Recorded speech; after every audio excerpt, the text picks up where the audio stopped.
Yes, love's a secret weapon. Yeah! Hi, I'm Donna Loren. And I'm Dr. Adam Gerace. And you are listening to Love's a Secret Weapon podcast. Welcome back to Love's a Secret Weapon. I'm Dr. Adam Gerace. We know that Mother's Day has already passed, but in Donna's reading for part 5 of chapter 20, Eloquent, she tells the poignant story of when she brought her mother to Hawaii to finally confess the truth. News came of Maury's death. This is when I decided to send my mother a ticket to spend some time in Hawaii to discuss what really went down concerning my biological father. When I picked her up at the airport, it was a highly emotional reunion. She was filled with regret. We hadn't spoken for several years. My mother stayed with us at our home, except for when we took one night to stay in a hotel together. In the 70s, I had acquired a family album in which I collected signatures and dates from living elders on my mother's side. I took that book with me to the hotel. For many hours, I asked my mother questions I never had asked her before. Maury was gone, and now she was alone. She began telling me about her trip to Boston in her 20th year to visit family. We sat out on the balcony of the Mauna Lani Hotel, and I quietly wrote every word she said, verbatim. In my mother's words, I was working for a milliner in Los Angeles, Saul Auerbach, keeping books, and after a couple of years, he offered me a bonus of either 500 shares of AT&T or $500. I chose the cash to go and visit my family that I hadn't seen for a number of years. I took the train to Boston first and stayed with my mother's oldest sister, Tanta Ida. Ida's son, Arthur, lives in Boynton Beach, Florida. His wife is Arlene. Ida Gochlerner married a Spielberg. Their children are Rachel, Evelyn, and Libby. Rachel died leaving 2 young boys, Stephen and Joey. Several months later, their father died. Consequently, Arthur and Arlene adopted both Joey and Stephen and had 2 children of their own, Barry and Joanna. In the west end of town, near a Catholic monastery, lots of funny things were going on. I had my aunts Tilly and Sarah trying to set me up with dates. They introduced me to Bob. Edna is Aunt Sarah's daughter. Sarah is Grandma Fanny's baby sister. Reva is Edna's sister. Uncle Isaac, Sarah's husband, Weisblatt, nephew, is Bob. His sister is Bob's mother, who married a wasserman. We went out on a few dates, and he just kept calling and taking up all my time. After 2 weeks, I took a train trip to New York City to visit my father's sister, Aunt Dora, whom I loved very much. Lou and Ruby were their children. Lou Feingold, a high school principal, married Lee. I also visited my father's sister, Ida. I spent a week there and returned to Boston.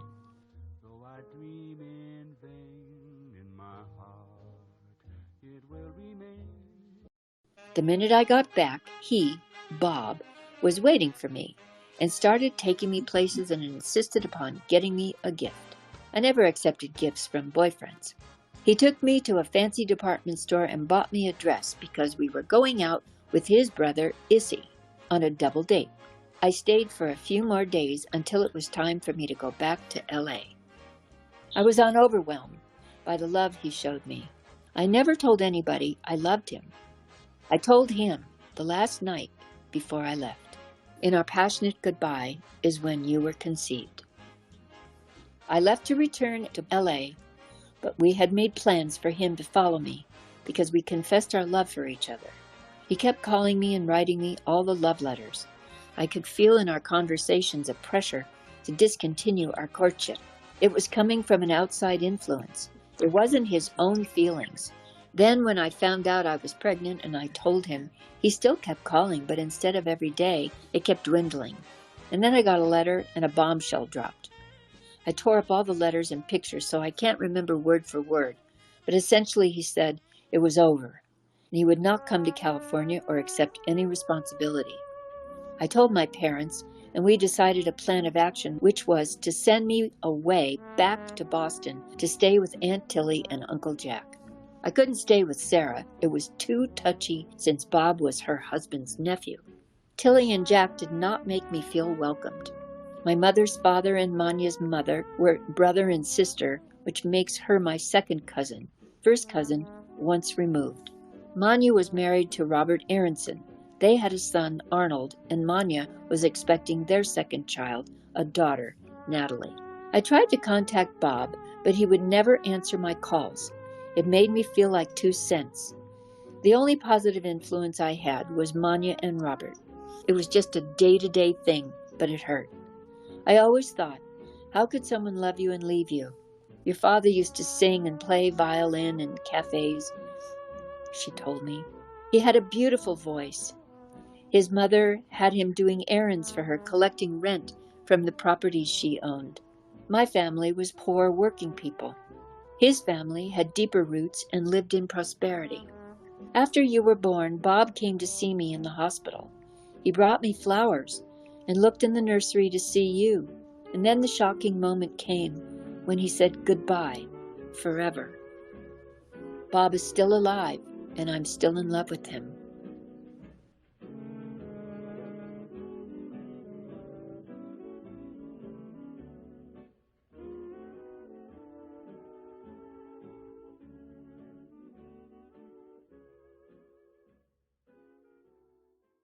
On this verbal journey, my mother presented me with a photograph taken of Robert and her the day after, which was the day of her departure. This is my only vision of my biological father, which I hold dearly. The photo already demonstrated a conflict with their intimacy due to 2 women, presumably cousins, standing between them.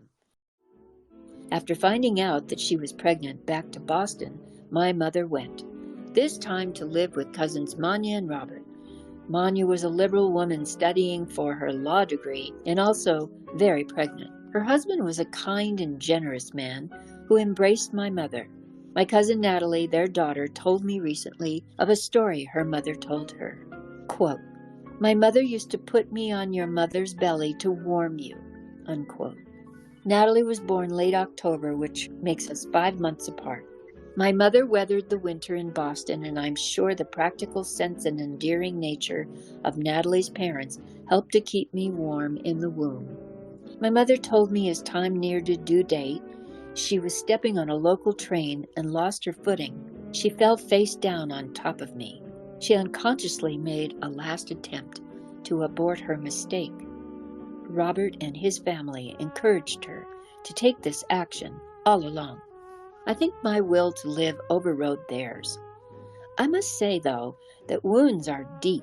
Not only did she and I receive physical blows that are embedded in the tissue for life, I believe that the emotional scars of her fears and actual rejection permeated all her decisions for the rest of her life. My mother passed away in the spring of 2009.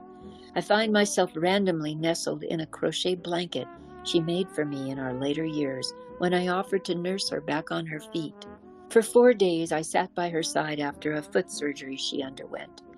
Unable to walk, I served her and visited. She showed her gratitude by crocheting during my visits and completed a lap-sized blanket. Her thoughts were woven into the yarn, and this was before I knew the truth. As I have said, chaos and confusion are core to control. That was the formula for her success with me. Now that I know some things about my bio-daddy, I feel his voice is mine. Even though he came to the hospital to see me and bring my mother flowers, that is when he said goodbye. The visit with my mother was emotionally exhausting, but well worth it. I could then resume my life as a wife and businesswoman.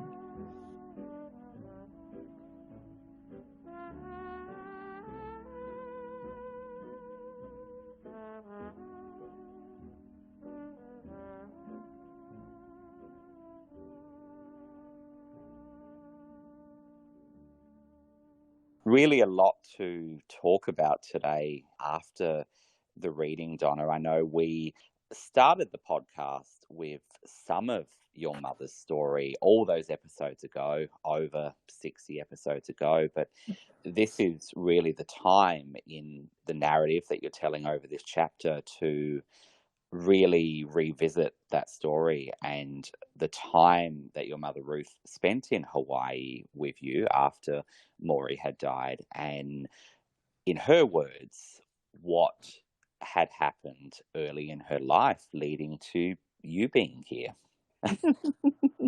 Oh, yes. And, we are living, at a time on planet Earth where it's very wise to kind of dredge up the history of your life, even going back to ancestors that no longer are, even ones that we've never personally known, but, there's always a story and a thread, into our behavior and maybe some of our genetics and whatever, but to face them. I mean, at least that's what I'm doing with you, Adam, is I'm confronting the past and letting it go. And in letting it go, I've heard the phrase, let go and let God. And it sounds so nice, but it's so hard to do. So, Absolutely. Yeah. so in anticipation of going into my experience that I just read about, I do want to bring it up to the present because, again, my mother had such a strong influence on me, and I put something in writing. That I can read, and I think it aligns with what we're talking about. And it's just something that happened to me currently. Yeah, sure. So the date is June 6th of this year, 2023. 4 days into a bee sting, which now I know is a wasp, and a hellish swollen foot that won't allow my ankle to bend, I had a healing, peeling back layers and layers of years, working on emotional, physical, spiritual balancing to go deeper into possibly what was it about this sting that was so dramatic. So, what has caused you a stinging sensation recently? Which actually turned out to be 3 wasp stings on my left foot. There may be a thread that relates to why these things occur in your life. My realization ultimately was that I knew there was a blessing in disguise, although it's so uncomfortable. After 9 days of being incapacitated and my foot was not healing, I felt a sensation that I had not felt before.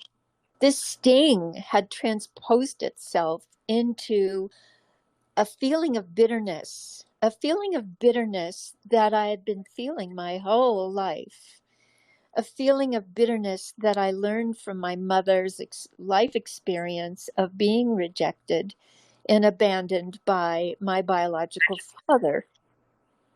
This bitterness, which was also a feeling of resentment, rose up out of me, juxtaposing this wasp sting injury, and I started thanking the wasp because it literally, something I've lived with my entire life, was now rising out of me, and I felt it leave. This is not something that I asked for in the moment, but it's been something that I've prayed for decades, as long as I've had the consciousness to know and to identify the feelings that I was having caused by my relationship with my mother. And each time these things happen, this negativity that was residing inside me would leave a space to be filled with something new. And that something new, I couldn't believe it. I felt a sense of grace coming through me, filling me entirely.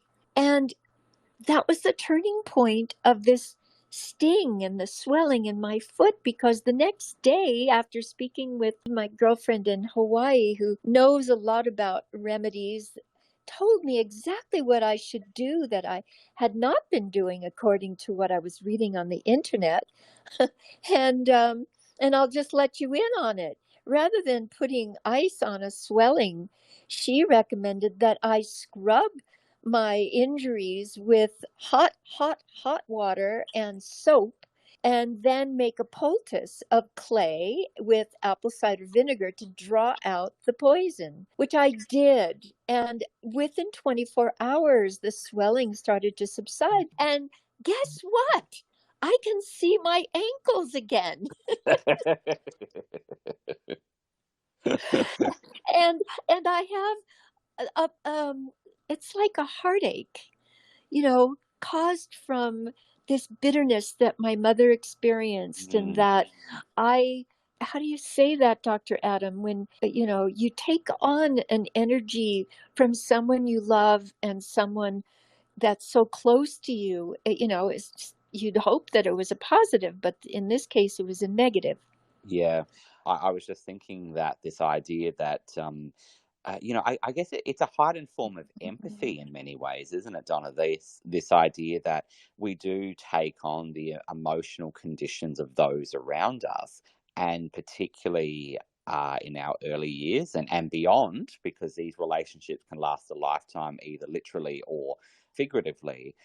Our parents, the idea that whatever they're feeling, whatever they're projecting out, if we're particularly sensitive to that, we can pick it up. And you've often spoken about that bond that you and your mother had, this sort of unspoken bond. Would you say that that's a way to understand it? Yeah, I mean, I think of a bond as more of an affectionate, Yeah, affectionate yeah. relationship, but I think it was rather unique. And if I can just explain a little bit, that my experience with her was completely unique. And if you want to call it a bond, the bond that we had was not a healthy one. She portrayed herself to the world as a very kind of giving, charitable, loving, happy woman. But the energy that I absorbed from her and received from her was this incredible visual from her eyes. When she looked at me, she never looked at anyone else like that. Whenever I was around her, she managed to slide that in, just to me, just to project literally a form of hatred that she was so imprisoned by, the circumstance of having me, and what it caused her in her life. So yeah, so that kind of bond, I wish on no one. And so this experience I just had within the last few days was so liberating. And every time something like this happens, we're such a bank for holding on to emotions throughout our lives. And when we can let go of something that's so weighty and, so burdensome and taking up valuable space inside you, so that, you're really not allowed to ever really live your own truth, because something else is there taking up that valuable space.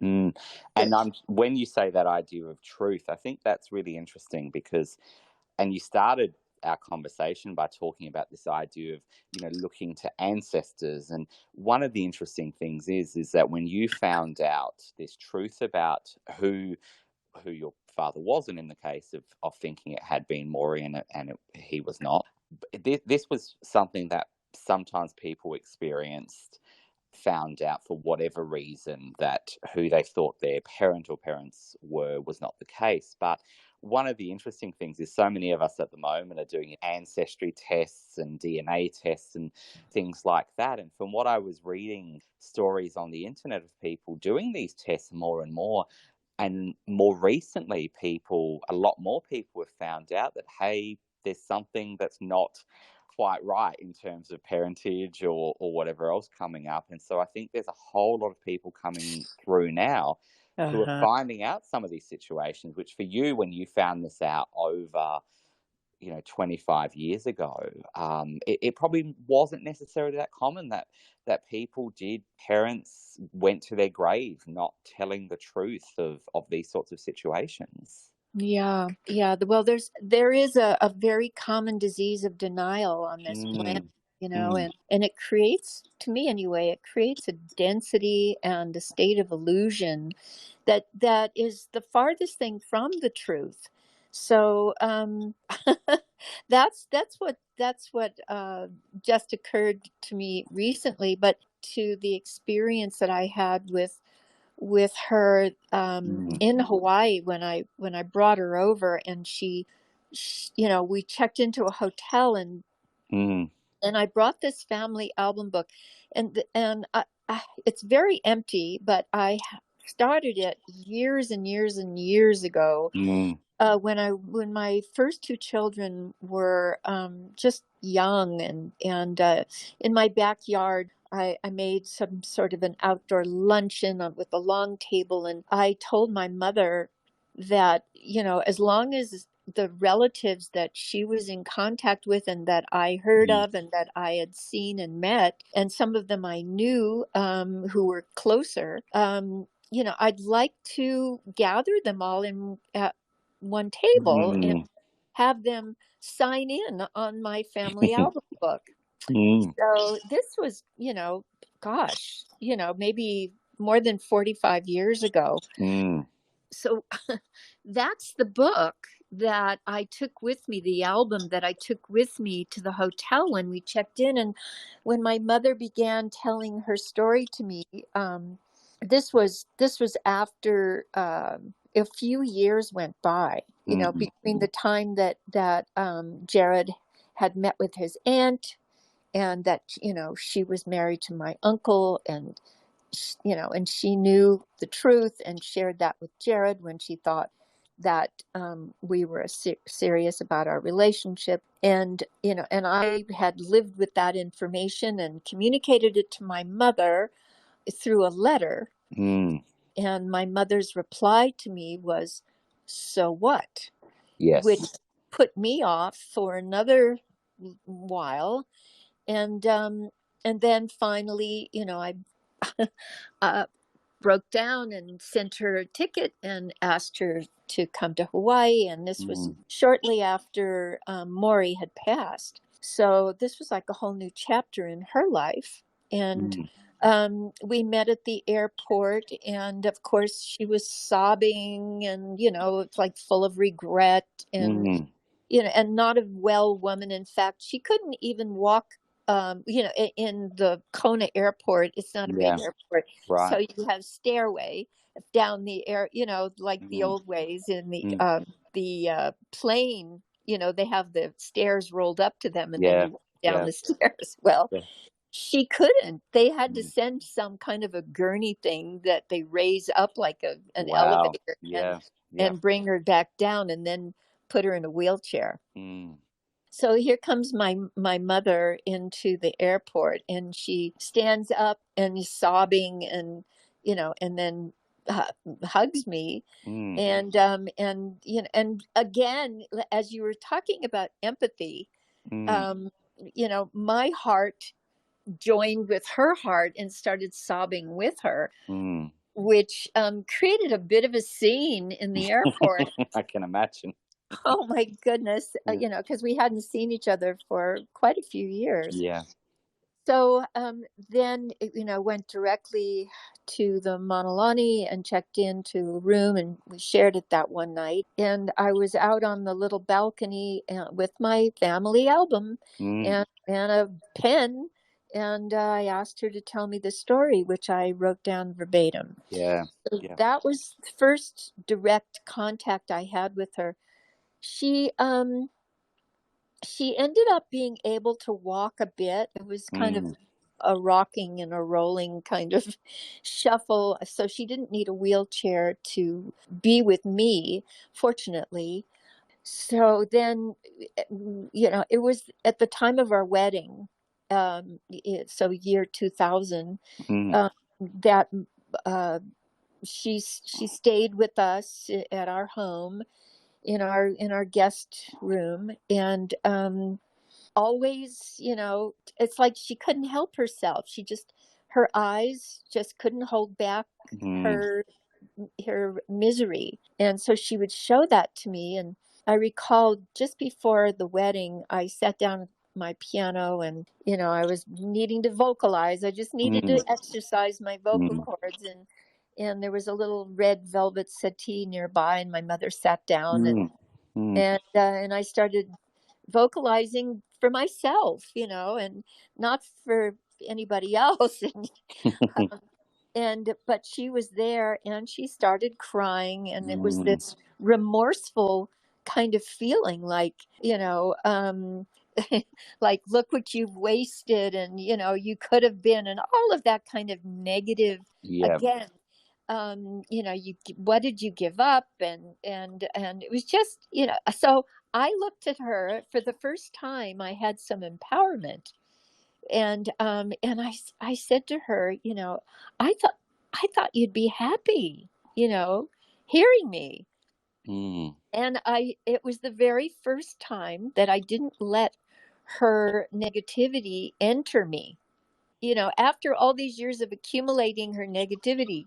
It was a turn that she, and this is a hard lesson sometimes, isn't it? This idea that maybe there could have been a thought that when she finally revealed this truth, when she finally unburdened herself of it, that perhaps that could have led to a change, albeit, quite late in life and late in the relationship. But shame is something, and regret and all of those things are very difficult to overcome. And when I think of that story that you told, and we talk about this whole idea of, the unwed mother, and what she took on from that, both herself and the people around her, that idea of shame really comes to the fore. That I found this just this small quote from, it's an article from the Scientific American from 2019 by an author, Annette Camera. And basically what she's saying, and I'll read it, is that we feel shame when we violate the social norms we believe in. At such moments, we feel humiliated, exposed, and small, and unable to look another person straight in the eye. We want to sink into the ground and disappear. Shame makes us direct our focus inward and view our entire self in a negative light. And what I'd probably add from that, based on the research, is not only does it turn us, I guess, inward and make us feel small or make us feel humiliated, but I think it can also turn anger towards ourselves and outward towards other people. And what you speak about, Donna, is this idea of the anger that she directed outward to you for this situation that had made her feel shame, as well as I think the anger and all the negative emotions she had carried from this experience that had happened to her when she was quite young, but affected her throughout her life, Yeah. albeit on the surface she didn't want people to see that. Perhaps that the image she was projecting was the one that she wanted to be, or she had wanted that idea that she was a so-called respectable woman because of what people and society would have told her at that time when she had this predicament. You start to see that there's a lot of emotion, a lot of anger, a lot of hurt there so many years later. And so, situations like that at the piano, um, it's a very hard thing. I think, as you said, it takes a lot of courage and a lot of work to work through those things. And sadly for her, I don't know that she ever could have. Well, I can just say this, that Mm. it had been at least 5, 6, 7 years since I'd seen her. And it was already 5 years that I'd been living with Jared. And Jared was always showing me unconditional love, which is something that I had not experienced before. I mean, I've had my momentary experiences with Jack Good on Shindig, and that it was rare, very rare. Yeah. And so I think that my sense of empowerment was starting to, manifest, and recall before I was kind of, when I was young enough to recall who I was before it started to become transformed into serving my parents' needs. And this image of myself, I think I've spoken about it when I was like 3 years old, and I knew that I loved life. I knew that I loved life, and so that never went away. That was in the core. And then I also have to maybe interject that, what we come in with, the characteristics that we come in with and that we nurture, and maybe, we get like sidetracked and, Yes.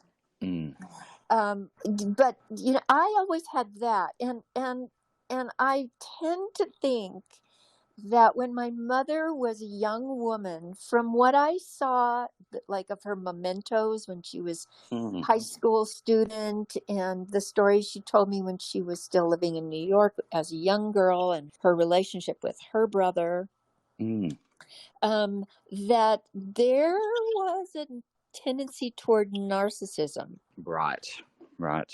So that makes things even more complicated. And I never saw her that way. I was never jealous of her, or I never competed with her or anything like that. But when you add that other element in, that she thought she was the beauty, she thought she was the talented one, she thought she was the smartest, she was this, she was that.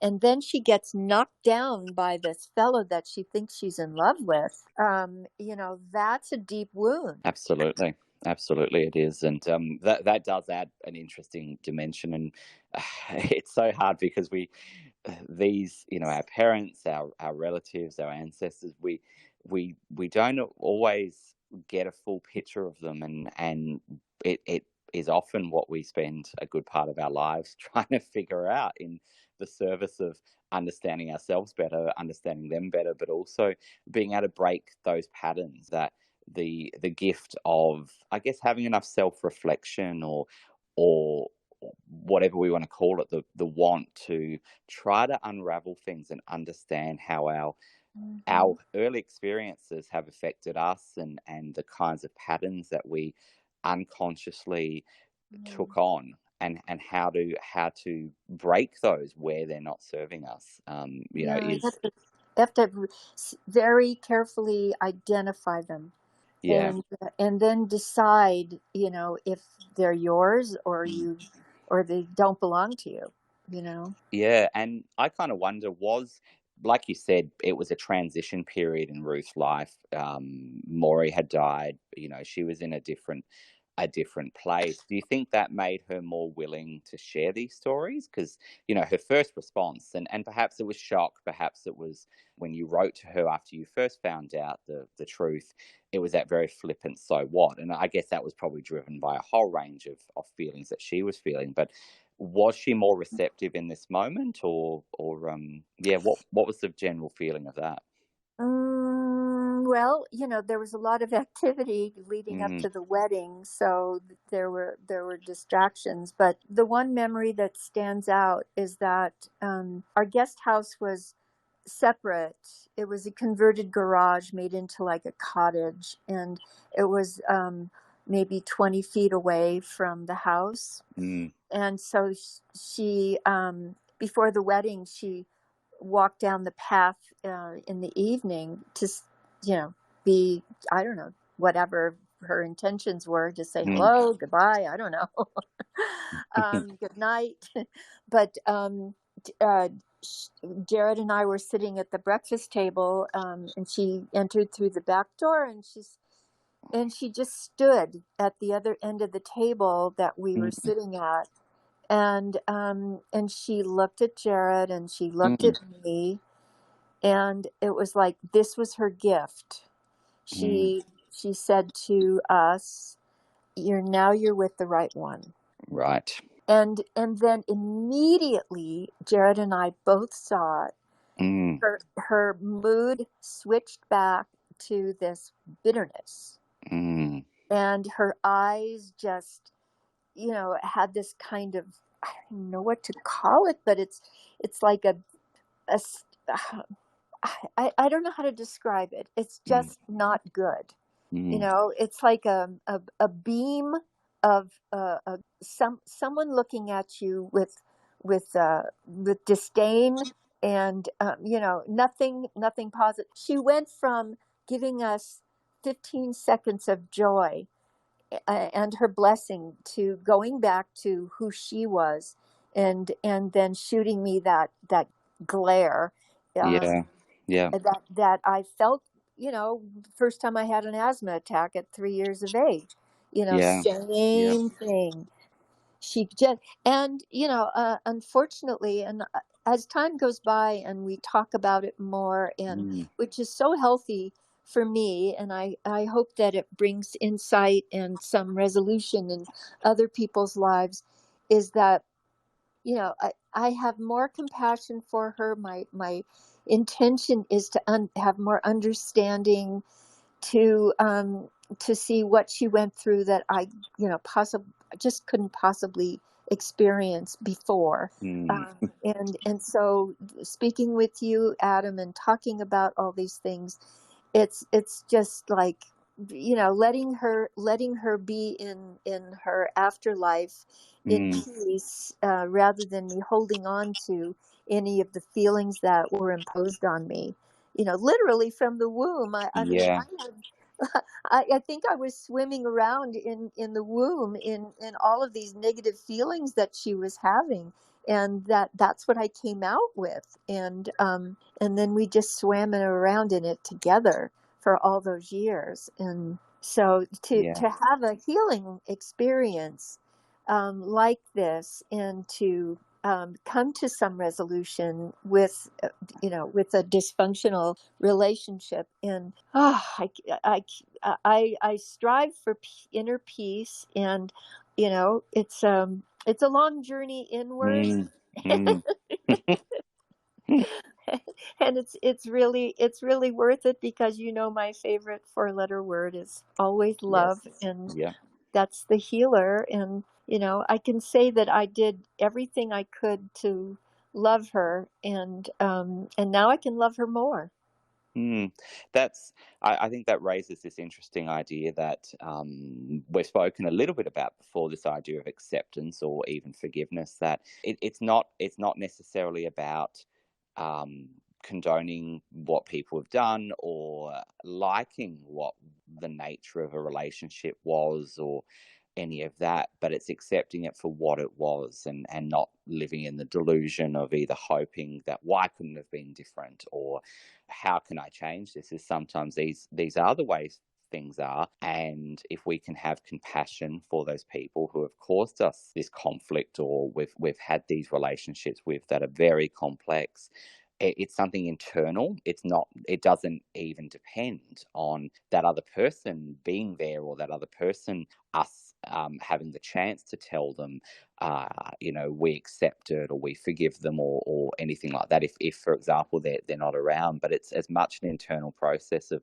accepting what has been or what was, extending that compassion where we can, and committing to understanding ourselves as much as possible, and breaking those patterns that are not serving us, so that we can move forward. And in your case, you spoke It was a long process. It was also a process that was immeasurably helped by Jared being there and showing you a different relationship or a different experience that had been lacking in your life, or that you hadn't largely experienced before. It's so complex, but I'm so pleased that you can talk about this idea for our listeners of how we can move through these things and continue to learn and understand, even if we are sometimes thrown back into them for whatever reason. Yeah, and there's so many different circumstances. I mean, you have yours and I have mine, and each one of us has our own particular circumstances.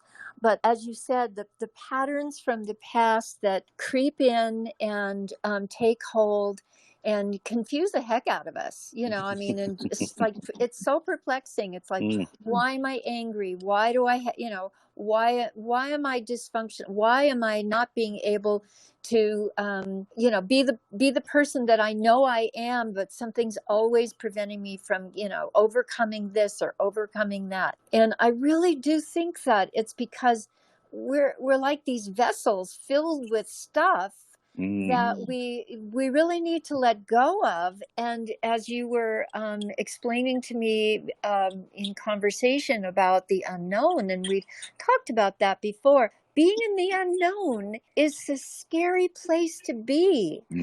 But being in the unknown is exactly where we need to be. Right now, we need to be on our knees, being humbled, but be showing reverence to our source of life and to all life on this planet and in the universe and all the galaxies and all life that we're part of. And to be in that unknown is what transports us to that place of humility and reverence for something so much bigger than ourselves, but that we're part of. And this is ultimately what I hope to live to see, the day where so many of us have that consciousness, and reach that tipping point where, you and I have seen each other physically and we've looked in each other's eyes, but we also have not seen each other for so long, and yet we still have that connection. And just to have that connection and know that there's so many of us out there that have this capacity to share love in just a blink, and then for those that have departed, that we gently hold them in a beautiful embrace, and we let them take their journey, and as you said, accept who they are, and give them the space and the grace to complete their journey, the way that God intended, or Creator intended, or however you want to call this, the source of all life. Absolutely. Yep. I don't think I have much to add, because I just think that's it's so complex, but it's so fundamentally true. And to be able to do that, to see people for who they are, for better, for worse, and to accept. Yes, and to know that in the future, actually the more you go in, if you have a few moments in the shower, if when you're brushing your teeth, whatever rudimentary thing you're doing, whatever you're exercising in, whatever you, even in your work, that seems it's all mental. If you can just slightly have that consciousness, to stay connected vertically, keep your feet on the ground and your head in the sky, and know that your work will be a part of a co-creation with this incredible creative energy that you can source through you and can come through you in the smallest detail. Whatever you're doing, you can do the best that you possibly can do. That's what I strive for, and it's worth praying for. And I'm so grateful for this time with you, Dr. Adam, and I'm so grateful for this time to be able to share my life, and as always with our listeners of Love's a Secret Weapon. Fantastic. And With that, until next time, everyone, it's been a pleasure to talk to you, Donna, today, and we look forward to speaking again in our next episodes. Father to a son, mother to a youngest one, sent down through generations, till I finally found you. Your sister for your brother, the heart of another, given unto another. Simple truth, it's who you love, how you love, all those special ways. This is all you take with you. The rest fades away. It's who you love and how you love, all along your way. This is all you take with you. Eternity stays. Yes,